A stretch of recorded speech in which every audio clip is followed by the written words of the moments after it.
ನಮಸ್ತೆ ಕರ್ನಾಟಕ. ನನ್ನ ಯೂಟ್ಯೂಬ್ ಕುಟುಂಬದ ಸದಸ್ಯರೆಲ್ಲರಿಗೂ ನನ್ನ ವಂದನೆಗಳು. ಮಂಚಾಲಮ್ಮನ ಆಶೀರ್ವಾದವನ್ನು ಪಡೆಯುತ್ತಾ, ಆರಾಧ್ಯರನ್ನು ಸ್ಮರಣೆ ಮಾಡ್ತಾ, ತಾಯಿ ಮಾರಿಕಾಂಬೆಯನ್ನು ಸ್ಮರಿಸುತ್ತಾ ಇವತ್ತು ನಾನು ನಿಮ್ಮ ಮುಂದೆ ಬಂದಿದ್ದೇನೆ. ನನ್ನ ಕಾರ್ಯಕ್ರಮಕ್ಕೆ ತಮಗೆಲ್ಲರಿಗೂ ಸ್ವಾಗತವನ್ನು ಬಯಸುತ್ತಾ, ನಮ್ಮ ಆರಾಧ್ಯರು ನಿಮ್ಮೆಲ್ಲರನ್ನ ಕಾಪಾಡಲಿ, ಅವರ ಕರುಣ ಕೃಪಾ ಕಟಾಕ್ಷ ಸದಾ ನಮ್ಮ ಮೇಲೆ ಇರಲಿ ಅಂತ ಹೇಳ್ತಾ ಇವತ್ತಿನ ಕಾರ್ಯಕ್ರಮವನ್ನು ಶುರು ಮಾಡ್ತಾ ಇದ್ದೀನಿ. ಇವತ್ತಿನ ಕಾರ್ಯಕ್ರಮದಲ್ಲಿ ರಾಯರ ಭಕ್ತರು ಅಂದರೆ ಹೀಗಿರಬೇಕು ಅಲ್ವಾ? ನಾವೊಂದು ಕೆಲವೊಂದು ಚೌಕಟ್ಟಲ್ಲಿ ಇರ್ತೀವಿ. ನಾವು ಅಂದರೆ ಅನ್ಯಾಯಗಳನ್ನು ಮಾಡಬಾರ್ದು, ಹಾಗೆ ಆಗೋದೇ ಇಲ್ಲ, ಅನ್ಯಾಯ ಮಾಡದೇ ಇರೋಕ್ಕಾಗೋದಿಲ್ಲ ಅಂತ ಹೇಳಲಿಕ್ಕಾಗಲ್ಲ. ಒಂದು ಸಣ್ಣ ಪುಟ್ಟ ಆಗಬಹುದು ಒಂದು ಕೆಲವೊಂದು ಇದರಲ್ಲಿ. ಆದರೆ ಬದಲಾವಣೆಗಳನ್ನು ನಮ್ಮಲ್ಲಿ ನಾವು ತಂದ್ಕೋತೀವಿ. ಬೇರೆಯವರನ್ನು ಅತಿಯಾಗಿ ನೋಯಿಸಬಾರ್ದು, ಅಥವಾ ನನ್ನದಲ್ಲದೇ ಇರೋದನ್ನು ನಾನು ಇಷ್ಟಪಡಬಾರ್ದು. ನನ್ನ ರಾಯರಿಗೆ ಅದು ಮೆಚ್ಚುಗೆ ಆಗಲ್ಲ. ನನ್ನ ರಾಯರು ಏನು ಕೊಡಬೇಕು ಅಂತಾರೆ ಅದನ್ನು ನನಗೆ ಕೊಡ್ತಾರೆ. ಆಸ್ತಿನೇ ರಾಯರೇ ನನ್ನ ಆಸ್ತಿ. ರಾಯರೇ ನನ್ನ ಆಸ್ತಿ ಆಗಿರುವಾಗ ನಾನು ಯಾಕೆ ಮತ್ತೊಬ್ಬರನ್ನು ದ್ವೇಷ ಮಾಡಬೇಕು ಅಥವಾ ಮತ್ತೊಬ್ಬರನ್ನು ಕುಗ್ಗಿಸಬೇಕು? ಹೀಗೆಲ್ಲ ಯೋಚನೆಯನ್ನು ನಾವು ಮಾಡ್ತೀವಿ.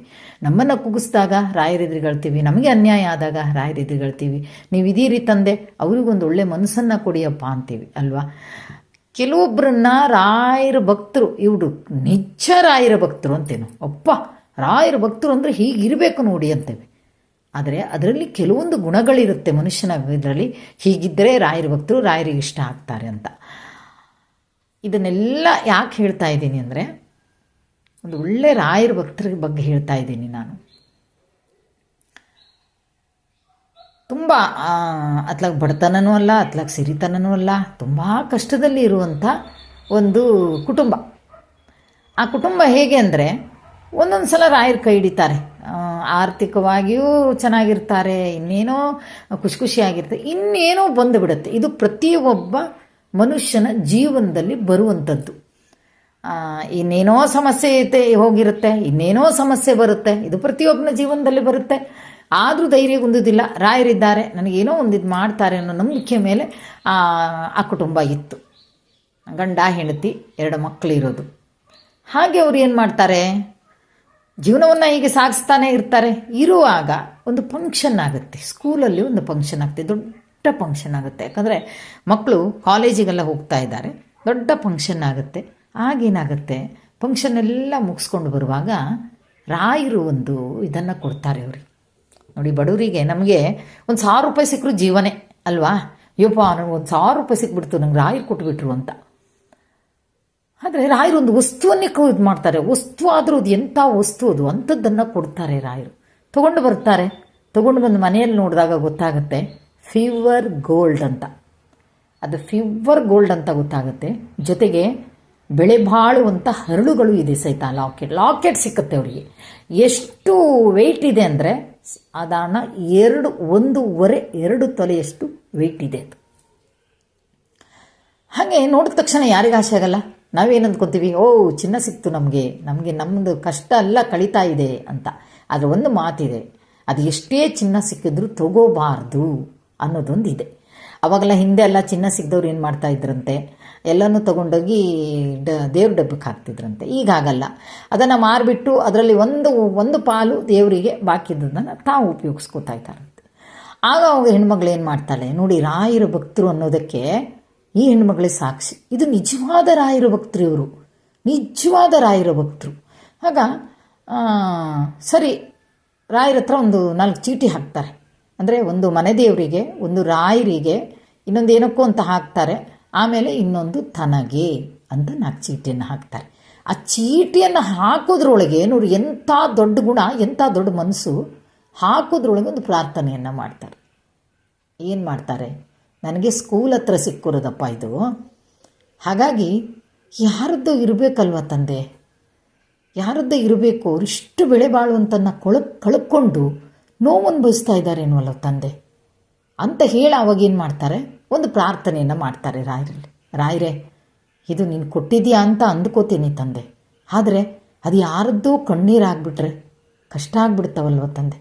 ಅದಕ್ಕೆ ಅದು ಯಾರೋ ನೋವಲ್ಲಿ ಅವರು ಪರಿತಪಿಸ್ತಾ ಇದ್ದರೆ, ಬಹುಶಃ ನನ್ನ ಲಾಕೆಟ್ ಹೋಯಿತು, ಯಾರಿಗೆ ಸಿಕ್ತು ಏನೋ, ಇನ್ಮೇಲೆ ಸಿಕ್ಕಲ್ಲ, ಈ ರೀತಿಯೆಲ್ಲ ಅವರು ಇದು ಮಾಡಿಕೊಂಡಿದ್ದರೆ ಅದು ಸಂಜೆ ಒಳಗೆ ನಂಗೆ ಗೊತ್ತಾಗಬೇಕಪ್ಪ. ಕೊಟ್ಟು ಬಿಡ್ತೀನಿ ತಂದೆ, ನನಗೆ ಬೇಡ, ನೀನೇ ನನ್ನ ಆಸ್ತಿ, ನನ್ನ ಜೊತೆಗಿದೆಯಾ, ನಾನು ಇದು ಮಾಡ್ತೀನಿ ತಂದೆ, ಆದರೆ ನನಗೆ ಬೇಡಪ್ಪ ಮತ್ತೊಬ್ಬರು ಕಣ್ಣೀರು ಹಾಕಿಸಿ ಮತ್ತೊಬ್ಬರು ಹತ್ತು ಆ ಶಾಪ ಕೊಟ್ಟು ದೋಷ ಅನ್ನೋ ಇದು ಮಾಡುವಂಥದ್ದು ಬೇಡ ತಂದೆ ನನಗೆ ಅಂತ ಹೇಳ್ತಾರೆ. ಆ ಚೀಟಿಯನ್ನು ಸಹಿತ ಆರಿಸ್ತಾರೆ. ಚೀಟಿಯಲ್ಲಿರುತ್ತೆ ಏನಂದರೆ ನಿನಗೆ ಅಂತ ಇರುತ್ತೆ. ಆ ಚೀಟಿ ಆರಿಸ್ತಾರೆ. ಸರಿ, ಆ ಚೀಟಿ ಆರಿಸಿದ ಮೇಲೆ ನನಗೆ ಕಾಲ್ ಮಾಡ್ತಾರೆ. ಅಮ್ಮ ಹಿಂಗೆ ಅಂತ ನಾನು ಹೇಳಿದ್ದೀನಿ. ಒಮ್ಮೆ ಅದು ಯಾರೂ ನಿನಗೆ ಸಂಜೆ ಒಳಗೆ ವರ್ತಮಾನ ಬಂದಿಲ್ಲ ಅಂದರೆ ನಿನ್ನ ರಾಯರು ಏನು ನಿನಗೆ ಅಂತ ಮಾಡಿದ್ದಾರೆ ಇದು ಮಾಡು, ಜೊತೆಗೇನು ಅಂದರೆ ಅದರಲ್ಲಿ ಒಂದು ಪಾಲು ದೇವ್ರಿಗೆ ಕೊಡಲೇಬೇಕು ನೀನು ಅಂತ ಅಂದೆ. ಸರಿ, ಆದರೆ ನನಗೆ ಕಾಲ್ ಮಾಡಿ 1-2 ತಾಸಲ್ಲೇ ಕಾಲ್ ಬರುತ್ತೆ. ಏನಂದರೆ ಸ್ಕೂಲ್ ಮಿಸ್ಸಿಂದೊಂದು ಇದು ಲಾಕೆಟ್ ಮಿಸ್ ಆಗಿದೆ ಅಂತ ಅವ್ರು ತುಂಬ ಅಳ್ತಾ ಇದ್ರಂತೆ, ತುಂಬ ಹುಡುಕ್ತಾ ಇದ್ದರು. ಮತ್ತು ಇಡೀ ಮೈದಾನದಲ್ಲಿ ಏನು ಮಾಡ್ತಾಯಿದ್ರು ಅಂದರೆ ಎಲ್ಲ ಕಸ ಗುಡಿಸಿ ನೋಡಿದ್ದಾರೆ. ಇಡೀ ಮೈದಾನವನ್ನು ಗುಡಿಸಿದ್ದಾರೆ ಸಿಗಬಹುದು ಅಂತ. ಇಲ್ಲ, ಹಾಗೆ ನೋಡಿ ಮಕ್ಕಳು ಎಷ್ಟು ಒಳ್ಳೆಯವರಾಗಿರ್ತಾರಲ್ವ ರಾಯರ ಭಕ್ತರು. ಕೆಲವು ಮಕ್ಕಳು ಅದನ್ನು ಕಲಿಸ್ಕೊಡೋ ರೀತಿ ಆಗಿರುತ್ತೇನೋ. ತಂದೆ ತಾಯಿಯನ್ನು ಕೇಳಲಿಲ್ಲ ಹೆಣ್ಣುಮಗಳು. ಆ ಹುಡುಗಿ ಅಲ್ಲಿ ಹೇಳುತ್ತೆ, ಮಿಸ್ಸು ಅಳೋದು ಆ ಕಸ ಗುಡಿಸೋದು ಎಲ್ಲ ನೋಡಿಬಿಟ್ಟು ಆ ಹುಡುಗಿ ಹೇಳುತ್ತೆ, ಮೇಡಮ್ ನಮ್ಮ ಪಪ್ಪನಿಗೆ ಸಿಕ್ಕಿರಬೇಕು ಅಂತ. ಆಗ ಅವರಿಗೆ ಒಂಥರ ಜೀವ ಬಂದಾಗುತ್ತೆ. ಆವಾಗ ಅವ್ರು ಏನು ಮಾಡ್ತಾರೆ, ಇಲ್ಲ ಫೋನ್ ಮಾಡ್ತಾರೆ ಇವ್ರಿಗೆ. ಫೋನ್ ಮಾಡಿದಾಗ ಇವ್ರು ರಾಯರ ಹತ್ರ ಏನು ಹೇಳ್ಕೊಂಡಿದ್ದಾರೆ, ಸಂಜೆ ಒಳಗೆ ನಂಗೆ ಗೊತ್ತಾಗಬೇಕು ಅಂತ. ಇಂಥವ್ರು ಇರ್ತಾರೇನ್ರಿ ಈಗಿನ ಕಾಲದಲ್ಲಿ? ನನಗೆ ಆಶ್ಚರ್ಯ ಆಗ್ಬಿಡ್ತು, ಇಂಥವ್ರು ಇರ್ತಾರಾ ಅಂತ. ನನಗೆ ಬೇಡ ರಾಯರೇ, ನೀವೇ ನನ್ನ ಆಸ್ತಿ. ನನಗಿದು ನಂಗೆ ಒಳ್ಳೇದು ಕೊಟ್ಟಿದ್ದೀರೋ ಕೆಟ್ಟದ್ದು ಕೊಟ್ಟಿರೋ ಗೊತ್ತಿಲ್ಲ. ನೀವು ಏನೇ ಕೊಟ್ಟರು ಒಳ್ಳೇದಕ್ಕೆ ಅಂದ್ಕೋತೀನಿ, ಆದರೆ ಯಾರದ್ದೋ ಕಣ್ಣೀರು ಹಾಕಿಸಿ ನನಗಿದು ಬೇಡಪ್ಪ. ನಾನು ಅವ್ರಿಗೆ ವಾಪಸ್ ಕೊಡ್ತೀನಿ ತಂದೆ ಅಂತ ಪ್ರಾರ್ಥನೆ ಮಾಡೋರು ಎಷ್ಟು ಜನ ಇದ್ದಾರೆ ಅಲ್ವಾ? ದುಡ್ಡಲ್ಲಿ ಕೊಡ್ತೀನಿ ಅನ್ನೋರು ಇದ್ದಾರೆ, ಕೇಳಿದ್ದೀನಿ ನಾನು.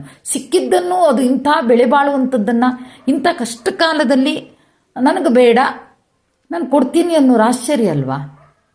ಸರಿ, ಆಗ ಅದನ್ನು ತೊಗೊಂಡೋಗ್ತಾರೆ. ಅವರು ತೊಗೊಂಡೋಗಿ HMನ ಎದುರುಗಡೆ ಅದನ್ನು ಕೊಡ್ತಾರೆ.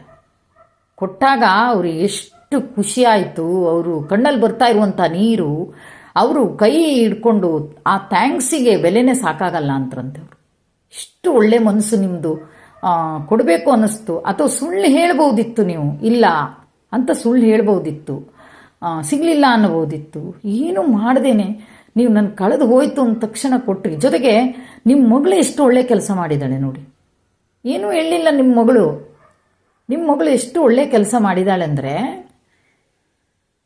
ತಂದೆ ತಾಯಿನ ಕೇಳಲಿಲ್ಲ, ಏನೂ ಇಲ್ಲ, ಬದಲಿಗೆ ನಮ್ಮ ಪಪ್ಪನಿಗೆ ಸಿಕ್ಕಿದೆ ಅಂತ ಹೇಳ್ತಾ ಇದ್ದಾಳೆ ನೋಡಿ. ನಿಮ್ಮ ಕೆಲವು ಮಕ್ಕಳಾದರೆ ಅಯ್ಯೋ ಸಿಕ್ಬಿಟ್ಟಿದೆ, ನನ್ನ ಪಪ್ಪನಿಗೆ ಕೇಳಬೇಕೇನೋ, ನಾನು ಹೆಂಗೆ ಹೇಳಲಿ, ಈ ಎಲ್ಲ ಯೋಚನೆ ಮಾಡ್ತಾ ಇದ್ರು. ಆದರೆ ಈಗ ಹಾಗೆ ಮಾಡಿಲ್ಲ ಆ ಮಗಳು. ಆವಾಗ ಬಂದು ಹೇಳ್ತಾರೆ ನನಗೆ. ನಾನು ವಾಯ್ಸ್ ಮೆಸೇಜನ್ನು ಮತ್ತೆ ಹಾಕ್ತೀನಿ. ಹಾಕಿದಾಗ ಕೇಳ್ತೀನಿ ಏನಾಯಿತು ಅಂತ. ಹಾಗೆ ಹೇಳ್ತಾರೆ, ಇಲ್ಲಮ್ಮ ನಾನು ವಾಪಸ್ ಕೊಟ್ಟು ಬಂದೆ. ನಾನು ಕೊಟ್ಟಾಗ ಅವರಲ್ಲಿರುವಂಥ ಆ ಖುಷಿ, ಆ ಸಂತೋಷ, ಬಹುಶಃ ಆ ಖುಷಿ ಸಂತೋಷನೇ ರಾಯರು ನನಗೆ ಒಳ್ಳೇದು ಮಾಡ್ತಾರಮ್ಮ.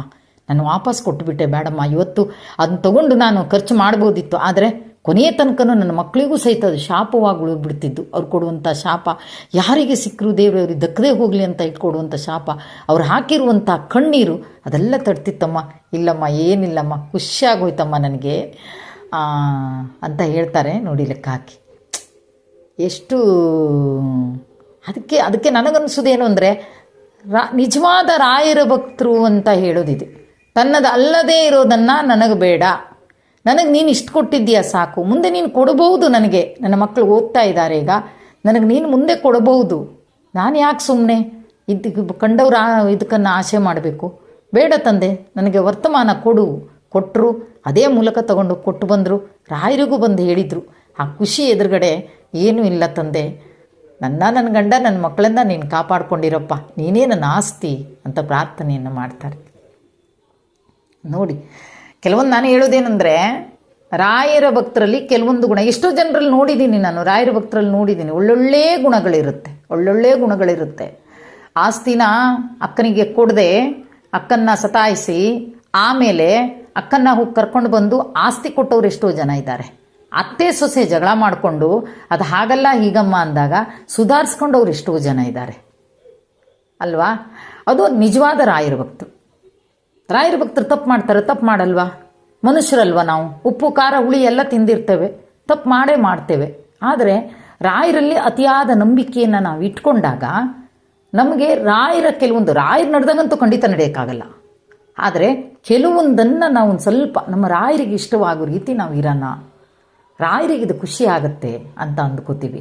ಖಂಡಿತವಾಗಿಯೂ ಹಾಗೆ ಎಲ್ಲರೂ ನಡ್ಕೋಬೇಕು. ಆ ನಡ್ಕೊಂಡಾಗಲೇ ರಾಯರಿಗೂ ಖುಷಿ ಆಗುತ್ತೆ.